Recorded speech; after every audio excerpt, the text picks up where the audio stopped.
Hello, welcome back to my channel. In today's video, I am going to be reading 3 Kindle Unlimited sports romances, and I am so freaking hyped for this video. I love sports romances, if you didn't know. A new one just came out, actually 2 new ones just came out. I'm going to be reading those plus an older title in this video, and I'm just excited. Let me tell you about what we're going to be reading, or what I'm going to be reading, and you're going to be watching. First up, obviously, we have Powerless by Elsie Silver. This is I don't know if it's a second chance romance, but it's a friends to lovers romance. I think it's going to be kind of angsty, tension-filled between a hockey player who is like a part of a family who owns like a ranch or something like that. If you've read Flawless and Heartless, you kind of like know the vibes, but he is a hockey player, unlike his brothers who like are ranchers and bull riders, I think. But he is a hockey player. His best friend has been pining for him for forever, and I think he finally starts seeing her in that light when she gets engaged to someone. So, you know, I'm very excited about this one. I got an arc of it, so we're going to be reading that one first. Then I'm going to be dipping my toes into The Right Move by Liz Tomford. This is a basketball romance between 2 characters that we meet in the first book of the series, Mile High. Excited about that one. And then the last book that I'm going to be reading is also a basketball romance, and it is Hookshot by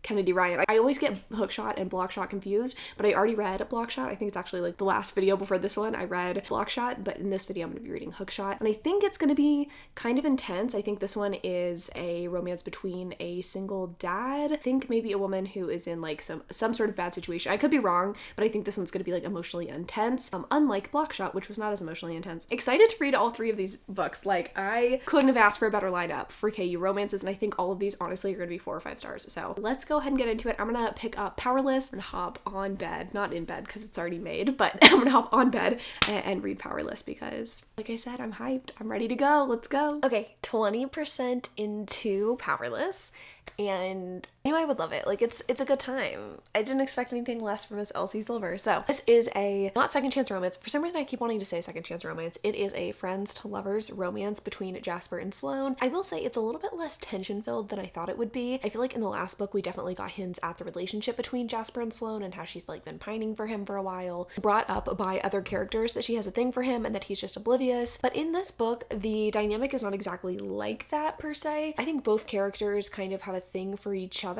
Maybe Sloane more so than Jasper, but he is older than her, which is like part of the issue, I guess. Like, she asked him to take her to prom, but he was 24 and he was like, yeah, I'm not gonna do that. Now that she is, you know, a grown lady, I think she's like 25 maybe, she definitely has a thing for him. But at the beginning of the story she is imminently going to be married to this like total douchebag named, I think, Sterling or something like that, and Jasper like is very much not into this idea. He makes his criticism of this guy known, and obviously our heroine decides to leave this guy at the altar and decides not to marry him. And she's trying to kind of like lay low and hide out because her dad is the person that kind of like hooked her up with this other guy in the first place and kind of was like, hey, you should marry this guy because it'd be a great connection for our family. I don't think it was like contractual or anything. I feel like in some romances, you know, you have parents trying to like get their kids with the children of another family so they can join families. That's not really, I don't think, how it was in this one. But I don't know, I haven't gotten far enough, but it doesn't seem like that. It just seems like, you know, he like wanted the best for his daughter and she just like went along with it because she knows that like her ballet career is kind of winding down. She's like 27, I think. She's just trying to figure out what to do with her life. She seems maybe a little bit directionless, just kind of like the heroine of the last book. And I feel like it makes sense, you know, everybody kind of has like crises in their life where they don't really know what they're doing. So she leaves this guy at the altar and she decides she's just gonna hang out with Jasper for a while. She goes to one of his hockey games. He's not doing so well because one of the brothers, I think Bo, the one that like brought Jasper into the family in the first place. Jasper, if you didn't know, is not a part of the family technically, like biologically. It's 4 brothers, but one is, you know, like adopted into the family. Bo brought Jasper into the family many years ago, I think back in high school.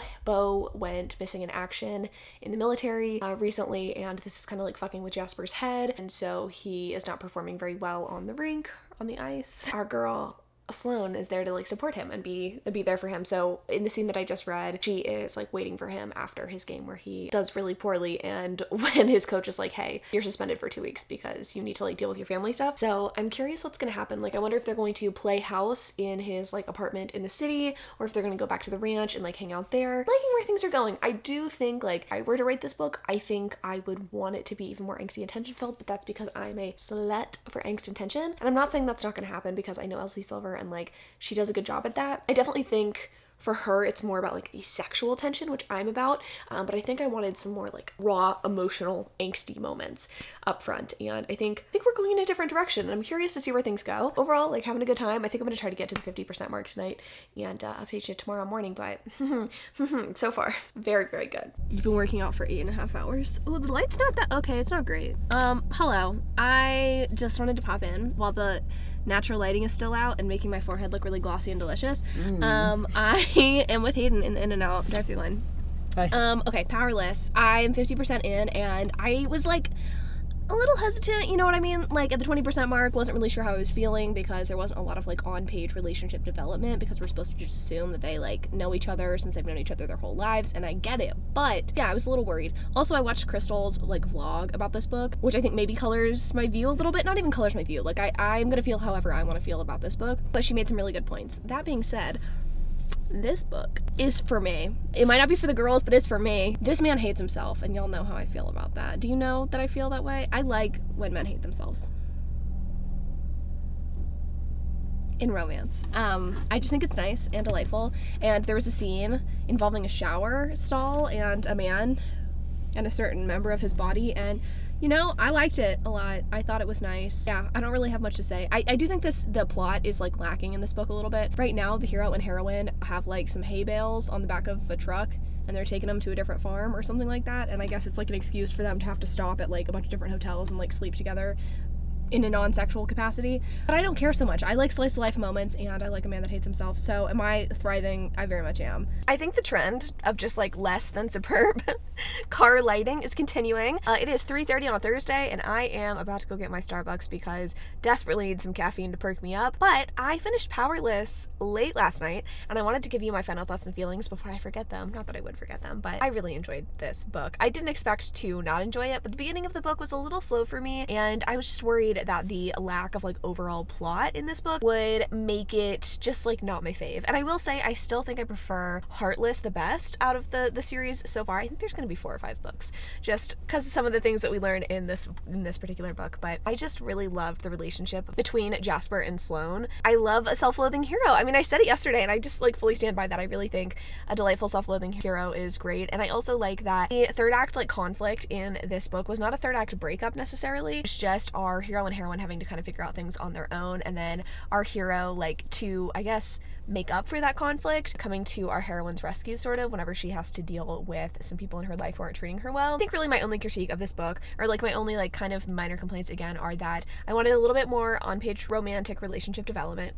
I also wanted more in the way of plot. Those are 2 things also that Crystal pointed out in her vlog. I'll leave a link to it in the description because obviously she's fucking brilliant and I love her vlogs. And then I also kind of would have liked to see our heroine have more of a full circle moment when it comes to her plotline. Our hero, I think, could have like made some more growth and change in his own life as well, but I really like to see our heroine kind of stand up for herself. I did like that the hero kind of came to the heroine's rescue at the end. He did kind of swoop in, and it would have been really cool to see her like fully realize what she wants out of life, and also kind of fight back against the people who are trying to like hold her back. That's just something that like I personally would have liked to see as someone who really likes like, super strong heroines. I just feel like that was such a strong point at the beginning of the book. Like, okay, she's finally like doing something for herself by not marrying this man. Like, I wanted to see that, you know, fully come full circle. It didn't feel totally full circle for me, but in terms of the actual like romantic components and like the swoony slice of life moments that happened, like I loved that, and that's the kind of romance I tend to like to read anyway. I don't need a huge sweeping plot. You know, a central thread definitely would have been appreciated, but again, I like slice of life moments, and yeah, it's really checked almost all of my boxes. I really adored this. I'm excited to read some more. I'm really hoping that The Right Move by Liz Tomford, the book I'm going to be reading next, is just as good as this one. So fingers crossed. 4-star read. Like, we're already off to a fantastic start,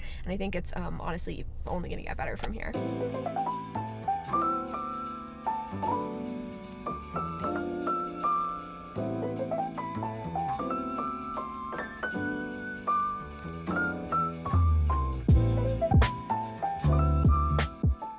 Hello, my beautiful friends. It is Saturday at around 3:30 p.m. And I'm finally doing my makeup for the day, which, you know, better late than never, though never late is clearly always better. But since I'm going to be reading tonight, I figured might as well feel cute while doing it. So just prepping my skin, gonna put my makeup on, and I'm gonna talk to you about The Right Move because I'm 50% in. I was considering updating you earlier because I was instantly kind of drawn to this book and instantly liking it, but I feel like my vlogs have just been kind of lengthy lately. I'm very chatty.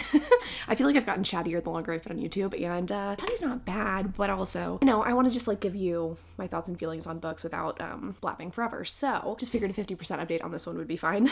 Okay, so this book's about our main characters, Indy and Ryan. Ryan is the brother of the main character of the last book. Indy is the best friend of the girl from the last book. For some reason, I'm blanking on her name right now. We are getting to know Indy and we're getting to know Ryan, and we're also getting to know them together, which I'm really, really liking. So essentially, at the end of the last book, Indy's boyfriend, we find out, is cheating on her. She's been with this guy for 6 years, was hoping he'd propose, and we see them as kind of like a happy couple in the last book. I mean, we don't see like them interact too much, but we just know she's happy with her boyfriend and she's always excited to go home and see him after she is back from time on the road because she is a flight attendant, just like the heroine of the last book. She's a flight attendant specifically for hockey players. At the end of the last book, we find out that Indy's boyfriend was actually cheating on her and had really no intention to marry her, which is pretty upsetting to Indy for a couple of reasons. One, because she had put so much stock into this relationship, and two, because she has diminished ovarian reserve, which means that she needs to have kids sooner rather than later, and she was thinking like she would have kids with this guy, and instead she kind of feels like she's back to square one. She's now trying to save money to save her eggs, to preserve her eggs, which I think is a really interesting plot of a book. I feel like this is definitely something I've heard of before, you know, diminished ovarian reserve and women wanting to like save their eggs and stuff, but I've never seen it in a romance before, and I thought that was like a really cool touch. I think that's something I really like about Liz Tomboard's writing and just like her books in general, is that she really goes out of her way to give characters like real life issues and real life concerns, and she doesn't just skimp over them. I feel like the past couple of romances I've read, and I've read a lot of romances recently, I actually just finished 3 romances yesterday, all of those really just like skimmed over these people's like life issues. And here's the thing, romance is awesome. I love romance. I think like the romance should be the center of every romance, you know what I mean? Like the romantic relationship should be the center of a romance, but I like it even better when characters do have real life issues, things that they're working through, to see how their romantic relationship kind of plays into their actual life, because people are real people, you know what I mean? Anyway, Indy is kind of dealing with all of these things because she's trying to save money to be able to preserve her eggs. It's not like covered by her insurance. She wants to live somewhere cheap, and she ends up living with her best friend's brother, Ryan, who is a famous basketball player. He's in the NBA. He's like one of the best players in the league. He is not really excited at the prospect of living with her, even though he lived with his sister for a while. He's like, I just was looking forward to having my place back to myself. Indy's complicating things. Also, she's like a really great sunshiny person, and he's kind of grumpy. He's not like a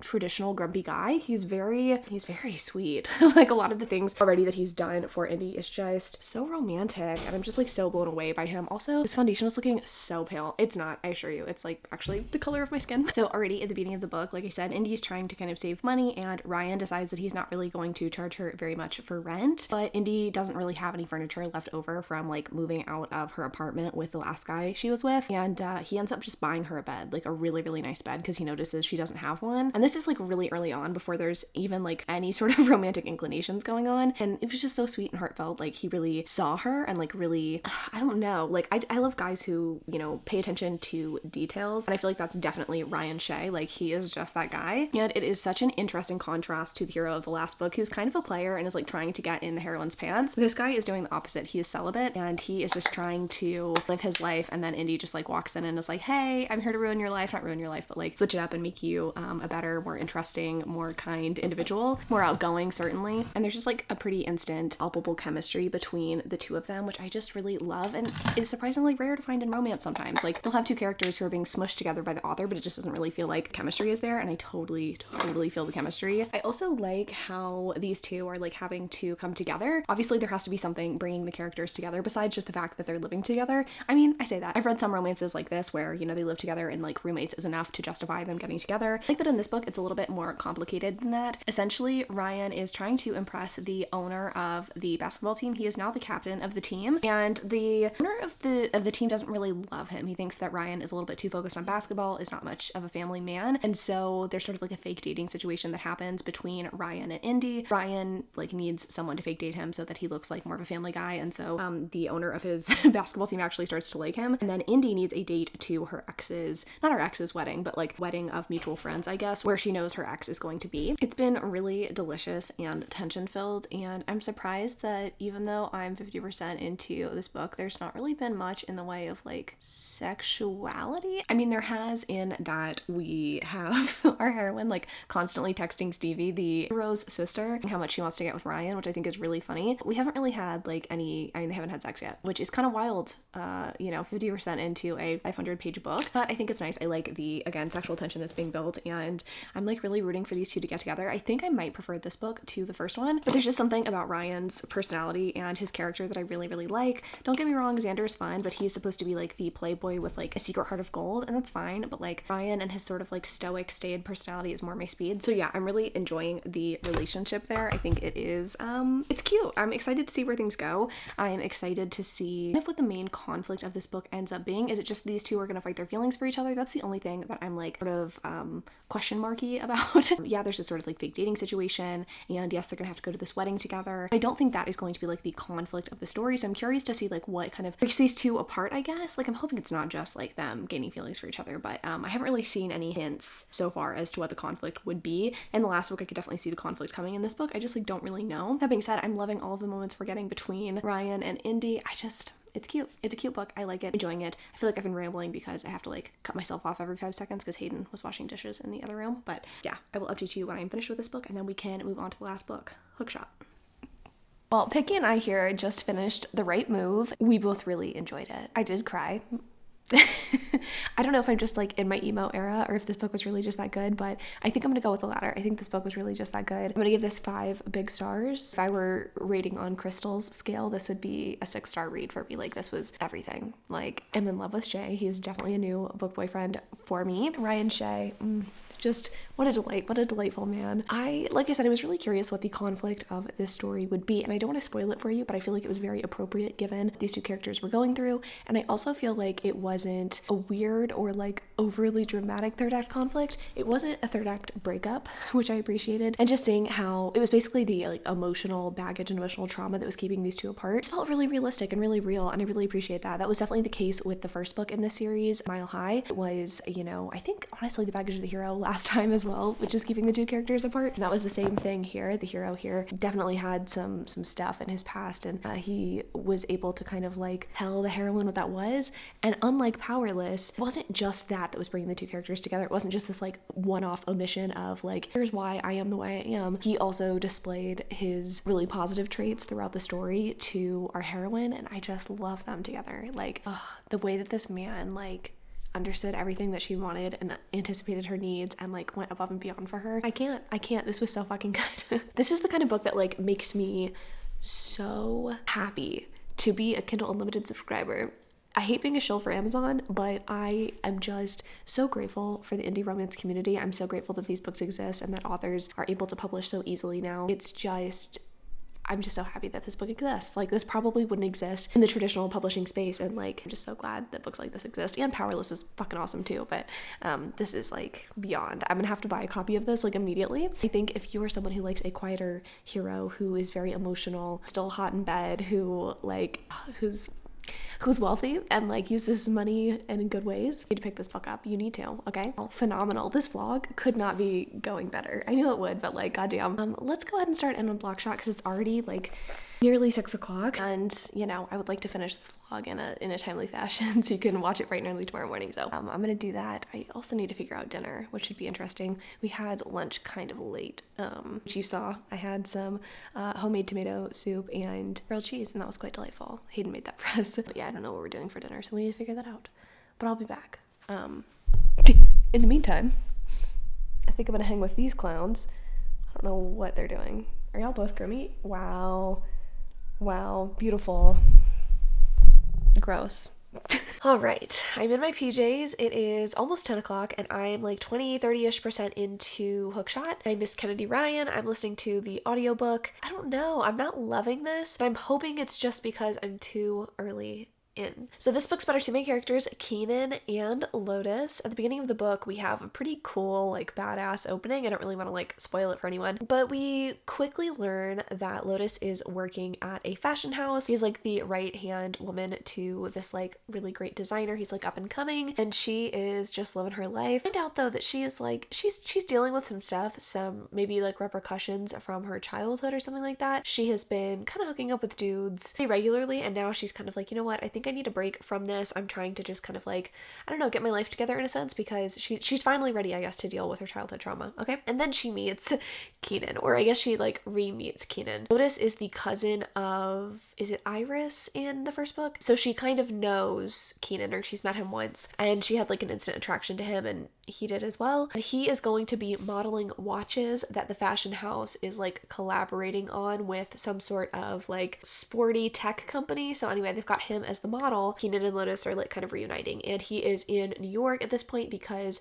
his ex-wife, who cheated on him very publicly, is in New York filming a reality television show, and she has, I think, maybe, like, primary custody of their kid. I'm not entirely sure. Maybe they have joint custody, but she has the kid, and so Keenan feels like he has to go to New York, and so he's doing this ad thing in the summer, like, in his off season from basketball, and I don't know, like, I think maybe it's the setting of the book. I can't exactly pinpoint what it is that I'm not loving. I think part of it's the setting. I think part of it is, like, the slow pace of this book, and I think part of it is that, like, I'm just not really feeling a chemistry between the two main characters. Both Keenan and Lotus are kind of, like, trying to stay away from each other sexually, because Keenan's daughter is still kind of having issues with Keenan's divorce from his ex-wife Bridget, so he's like, like, I gotta stay away from this chick that I'm attracted to. And Lotus, again, is, like, trying to deal with her childhood trauma, not trying to sleep with anyone, so they're, like, kind of fighting their attraction for each other. Like, I'm not really seeing anything beyond a physical attraction between the two of them. They have had some, like, decent conversations, I guess, but nothing that I'm like, wow, these two are, like, meant for each other, kind of like I felt when I was reading The Right Move. So I don't know, I'm just, like, I'm kind of feeling meh about this book. I'm not hating it. Kennedy Ryan's a fantastic writer, and there have been moments that have made me laugh. I really like Lotus's friends. I think they are funny, and I like just hearing about her job, I guess. But I don't know, like, I'm not enamored with, like, the story and the plot line. I just think it's kind of, like, it's just kind of I wanted something a little bit more original, and I was really, really into Blockshot. I think I gave that one 5 stars. So I'm hoping that as I get farther into this book, and as each of these characters kind of, like, works through their emotions and the things that are keeping them apart, that I will like it more. I will say, like, when I was reading Before I Let Go by Kennedy Ryan recently, I wasn't, like, totally into the beginning of that book, but as it carried on, I mean, it was a 5-star read for me. So fingers crossed that is the case again. I'm gonna keep reading. Honestly, I'll probably update you tomorrow morning on my thoughts at that 50% mark, and I think I might do a little bit of, like, a haul and an unboxing for you as well. I just got a ton of books from Amazon, not a ton, like 5 or 6, that I'm really excited to own. I decided to treat myself to some, like, KU paperbacks, and I also have an unboxing to do for you from Novel Wicks. There is the cutest Valentine's-y box of, like, candles and little goodies, so I'll show you that tomorrow as well. I'm going to, I think, just, like, cuddle up in my bed and listen to the rest of this audiobook, or at least to the 50% mark, and yeah, I'll get back to you. Well, we're running on low battery, which is never what I like to see, but happy Super Bowl Sunday. Go Birds. It is 9:30, bright and early. For once, I am, like, dressed and have my makeup done before 10. I'm pretty impressed with myself. I am, like, 50% into Hookshot also. I have a special visitor. I have a dingo. I never really have dingo down here, but Hayden's at the gym. So anyway, 50% into Hookshot, and I don't know, like, I want to love it, I really do, but I'm just not that into the plot of this book because there really isn't one. I will say, okay, I like the healing on the part of Lotus. It's clear that she is really focused on working through her childhood trauma to where she can have a successful romantic relationship with Keenan. Like, I really love that. Keenan as a character, I think, is kind of boring. While I'm very sympathetic to his plight, I feel bad for him that his wife cheated on him. I don't really understand, like, what's going on with him. Like, there's really no plot with him. He is not growing or changing or developing as a character very much in my eyes, and so it's just kind of hard to, like, really be invested in this relationship. Like, they've had a couple of dates, and we know that introductions are imminent when it comes to Lotus getting to know Simone, Keenan's daughter. Other than that, like, I don't know. I don't know what to say about this book. I'm sad because I really wanted to, like, love this book, and I'm kind of just neutral about it right now. At the moment, like, in my head, this is a 3-star read. It's clearly well written. Kennedy Ryan's fantastic, but I'm not totally enamored with with it, which is such a bummer. But I'm gonna withhold my judgment until that, 100% mark, until I'm finished with this book. Let's do some exciting stuff. I think I told you yesterday that I was going to do an unboxing and show you some books that I bought, and I'm gonna do that because I have this package from Novel Wix, which I'm really excited about. I also have some books, so let me haul the books quite quickly. Again, my camera battery is dying, so I don't have that much time to run you through these things, but I wanted to because I have them on my kitchen table. So first up, we have In a Jam by Kate Canterbury. This was the book club pick for my monthly book club on Patreon for January, and we all pretty much love this book. It was so good. I gave it, I think, 5 stars. Did I give it 4 or 5 stars? I'm pretty sure I gave it 5 stars. Loved this. This is a single dad, for lack of a better word, romance. It was so good. You need to pick this up. I want to read more by this author for sure. But also, like, the spine is so cute. I wasn't sold on this cover when I bought it, but now that I see the spine, it's cute. Got Falling Away by Penelope Douglas. I saw this was available on Amazon, and it's like never available on Amazon because it's getting a new cover. I didn't realize this was the fucking UK FAQS version. I'm not mad at it, but it's not going to match my other copies of it, so a little irritating, but not a big deal. I'm excited to have it on my shelves. Then we got Secretly Yours, Miss Tessa Bailey. I got this at Costco. Could not find it at Target for some reason, and then we went to Costco right after, and I did find it. This is the February book club pick for my monthly book club, so if you want to join on Patreon, we talk about books, and I vlog the books that I'm reading, so anyway, excited about this. Actually, no, this might be the March. No, this is the March pick. The February pick is Do I Know You, that author-writing duo whose names are too long. Then I got Final Offer. Bloom Books sent me this. I'm so hyped for this one. I'm going to be reading this in a vlog, I think coming the following week. I'm doing like a new releases reading vlog. I'm really hyped. Final Offer is definitely the one I'm most excited about in that vlog. Reading this one, I think I'm reading Do I Know You, another book, but I can't remember what the title of it is. Oh, I think it's the new Lucy Score book, the pink one. So anyway, very excited to have this, and it's just so pretty. I love that it like obviously matches the other copies on my shelves. Then of course, because what am I if not expedient, I got Flawless, Heartless, and Powerless by Miss Elsie Silver. Really excited to like take a picture for Bookstagram with these. I'm not good at Bookstagram pictures, but I'm trying to get better at it because there's just so many pretty book covers out there and so many books that I just like want to hype up on Instagram. So excited to have these. Got them all on Amazon, and then these two I got on Amazon as well. I love the paperbacks of these. They're so pretty. Devil You Know and The Devil in the Deep Blue Sea by Miss Elizabeth O'Rourke, one of my favorite authors. If you haven't read the series, you should. They're so good. They're not super long, and they're really spoony. I have the first book in the series, so I got the second and third, I believe. I don't have the fourth one yet, but they're so pretty. I'm just glad to have these. Okay, let me do the unboxing for you, hopefully before my camera dies. Okay, so this box from Novel Wix is so cool. It is a Pride and Prejudice box. You can get like a candle only box. It's like candles and then like I think maybe one gift, or you can get like the deluxe box, and I'll leave a link in the description to her website. I really love Novel Wix candles. These are the only bookish candles that I personally have ever purchased because she has scents that really appeal to me, and the art's always so pretty. So anyway, let's do a little unboxing. Very excited about this one. I know that there's like goodies in here and there's candles in here, and oh my god. Okay, first of all, when you first open it, you get this letter addressed to Miss Elizabeth Bennet, which is awesome. And you also have some like crushed flower petals. I think this is probably Darcy's letter to Elizabeth, which is just so cool. And it would make for a very good Bookstagram picture. Yeah. And it looks like it is like hand addressed, which is so cute. All right, let's get into the box itself. I'm already seeing so many goodies. Okay, first up, this is so freaking precious. I have a little like teacup and saucer. They're so beautiful. Got a floral kind of print pattern on it, and then the matching little teacup. This is absolutely precious, and honestly I feel like I can see Hayden stealing that for me for his espresso in the morning, but so cool. And then to go with it, we have a little I don't know what these are called, but you put your tea in them when you have loose leaf tea. That's so cool. And it's got like a little bookish charm to kind of like hang over the side of your cup. Obviously you would put it in a slightly bigger cup than this, or like in an actual teapot, but that is so cute. Oh my god, this is already amazing. Okay, we've got tea. It's the Austin tea from the Simply Bookish Company, English Garden Green Tea. This is like honestly perfect and such a good thing to get yourself, I would say, for Valentine's Day. We also have a little wallet. Okay, it's Pride and Prejudice. It's got spaces for your cards. That's so cute. We also have this little jar of matches, which is perfect because obviously this is a bookish box. And the box comes with 4 candles. I have not smelled these scents yet, and I'm very excited to. There have really not been any scents from Novel Wix that I have not enjoyed. I think this will be no exception. This one is No Enjoyment Like Reading. Elizabeth on the label. And it smells like wildflowers and sandalwood. Oh my god, this literally smells like summer. Oh, I like don't know how to describe this, but to me this smells like the morning do on grass, like before you're going to like a swim meet. That's very, very specific. Not like it smells like pool water, but like a smell when you have to get up really early in the morning and go to like a sporting event. That's what this smells like in a good way. Next up we have Dawn, which, okay, come on. That label's stunning and I love the pink candle. Okay, pink lemonade. It indeed smells like pink lemonade. That's good. That's really good. All of these are like such good spring scents. Ooh, okay. Touch. It's got like the little Darcy getting Elizabeth off of the carriage moment. And this is oak moss and vanilla. That might be my favorite of all of these. It kind of smells a little bit campfire-y, but in the best possible way. This scent, I am going to be putting it right there where my other candle is right now. She's leaving and this is going up there. If there's one thing you do, it's get this candle, okay? And then the last one, this might have my favorite artwork. This is Ball. It smells like rose and sandalwood. That one's really good too.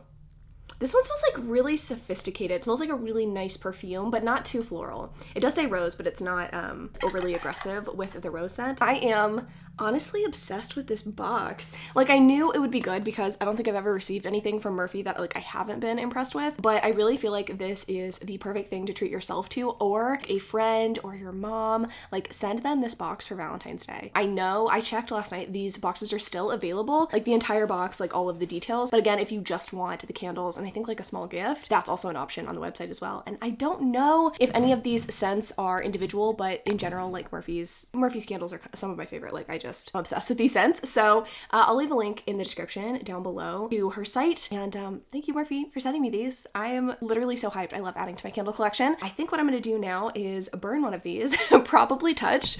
Like I said, I think this is my favorite, and then I'm gonna finish off this book. What a great start to a Super Bowl Sunday. Honestly, I'm thriving. I've got books, I've got candles, I've got goodies. I might actually make some tea too, so I'll be back. Okay, so I just finished Hookshot, and I did end up liking this more than I thought that I would, which is good. I mean, I thought that I would love this, but like my reading experience definitely wasn't exactly what I wanted it to be. That being said, I think I'm gonna give this like 3.5 or 4 stars. Probably, I'm gonna, like on Goodreads, probably rate this 4 stars. I really liked Lotus's character. I think she is really what carried this book for me. It's not that I didn't like Keenan, but I felt like he was just a little bit bland and a little bit reserved for my taste. I wanted him to have like a little bit more to him. He definitely wasn't like a bad hero by any means. I mean, I think genuinely Kennedy Ryan is incapable of writing a bad book, but I think this might be my least favorite that I've read by her. I just didn't love the romance. It was definitely a romance between two very real people. I liked seeing how Keenan dealt with his relationship with his ex-wife and his daughter while also trying to maintain a really healthy relationship with Lotus. I love the way that he was there for her when she was kind of going through this trauma, like reliving her trauma and trying to heal from it. And I really liked that aspect of the book as well. Just Lotus like healing from this trauma, going to a support group, and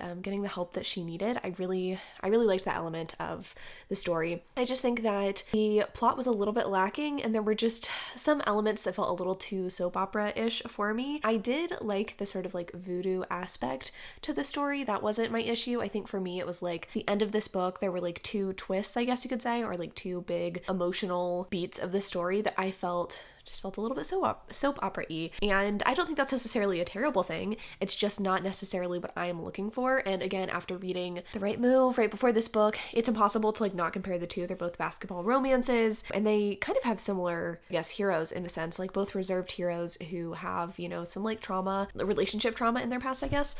In that book, I felt like the plot was a little bit more original, and the things that the characters were going through just felt a little bit more real in a way. I don't know. I shouldn't compare the two. They're totally different books, but again, it's like hard not to when I read that one most recently. So yeah, I don't know. I liked this book. I thought it was good. Definitely grew to think that the relationship between Lotus and Keenan was like a really cute one, but I think it's just not my favorite pairing amongst Kennedy Ryan's backlist, and that's fine. Like, not every book from an author is going to be 5 stars for me. That's just the case.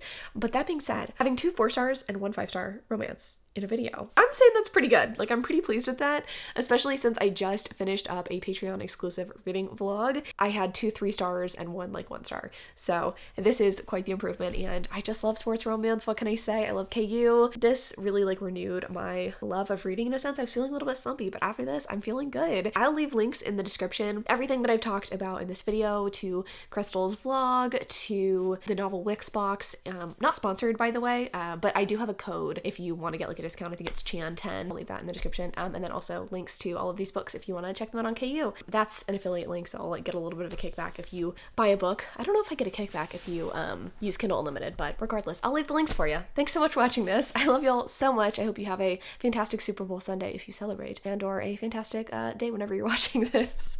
And until next time.